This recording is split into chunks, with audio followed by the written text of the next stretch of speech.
Hi there, Phil Sowman of Core Brokers.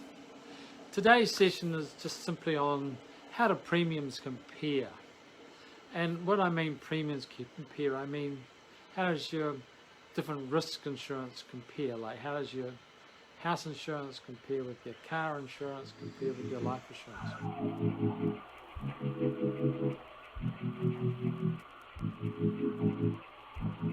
So we all insure these things. We insure our house. We spend maybe 2 or 3 grand, maybe more, on insuring house and contents, and perhaps think nothing of it. Then we insure our cars, spend $700, $800 on car insurance, think nothing of it. And quite often I hear the response back when it comes to things like life insurance and income insurance: oh, it'll never happen, it'll be a waste of money. Well, that may be the case, and in many respects you expect or you hope that you do not have to claim on your life insurance, especially at a time when you feel that getting paid out on your life insurance isn't such a good idea. But the same question could be raised when insuring your house. I mean, we don't know many people that quite often that have died around us, been disabled around us, had major life events which have affected us, which insurance has helped people through. In the same way as we don't always know people whose houses have burnt down or have had a burglary which has wiped out all their contents. But we think nothing about insuring those items. Okay, many times it's because we have to. The bank requires us to insure our house. The person who's lending you money for the car insists that it be covered. The same third-party influence often doesn't happen when it comes to personal risk insurance, like life insurance, income cover, and the like. But we think we are paying out money for these things we are insuring in expectation that they will be replaced if something happens. And face it, most of us will never be in a position where we have to claim on a significant basis on our house insurance, our content insurance. In my lifetime, I've only ever got close to writing off one car. And so insurance is always going out. There's not a lot of money coming back for most of us. But when you line up your $1,000 and you go, okay, $1,000 or $2,000 will insure my house, or it will insure my life for millions of dollars, or insure my income for many, many years if something happens to me. The risk is higher, or the loss is a lot higher in some cases, well, in many respects, for the loss of a person's input to financially to a family or to themselves. So put your cover in perspective of what else we're all paying into. We buy our house insurance, we buy our contents insurance, we buy our car insurance. Buy your life insurance in much the same way.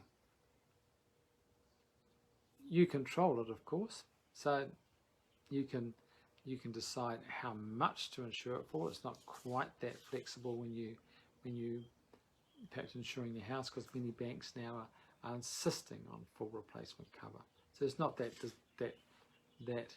degree of discretion around the amount of insurance that you may have. But put it in perspective, you're paying large amounts of money to insurance companies quite often for a whole range of things. But if you look at the value of replacing, a house can be replaced. And okay, if you haven't got insurance, it's going to be very difficult. But you can water it down, you can have indemnity cover, you can have basic cover, but at least you can get started again. But don't spend more on your things than you spend on yourself. And if you add up all the things you've got insured, I certainly would recommend that you spend at least the same amount on insuring yourselves. Because you're important. You're what makes these things get paid for.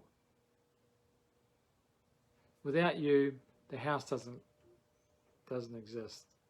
The car's not there. So if you're not worth as much as insuring those things in premium, then I don't know what is. And yes, it may never happen, but as I said, I've insured my house for many, many years, and I've never had a major disaster with it. But I'd never ever think that it would be a good idea not to have it insured.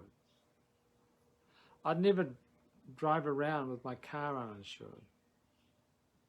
And yes, being ran into by another driver, which caused an almost write-off to a car many, many, many years ago, is as close to I've got to a huge car claim.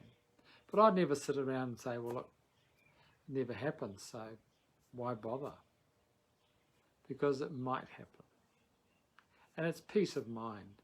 So the peace of mind you get from having your contents insured, your house insured, your car insured, your business insured, that same peace of mind and that similar premium should be insuring you. Insuring the risks around you, the risk of dying, the risk of becoming disabled, the risk of a major medical event, the risk of loss of income.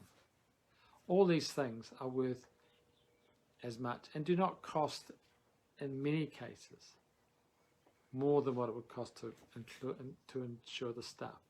So my input today is to step back and just look at it and think, well, I'm spending all this money on insuring my stuff. What am I doing to ensure that I'm still here, or I can be still able to, I can still replace me or my income, the value of my future earnings if something happens to me. So put it in perspective. Look at all your risks. Add personal risk in on an equal footing with your assets. So thank you and have a good day. See you next week.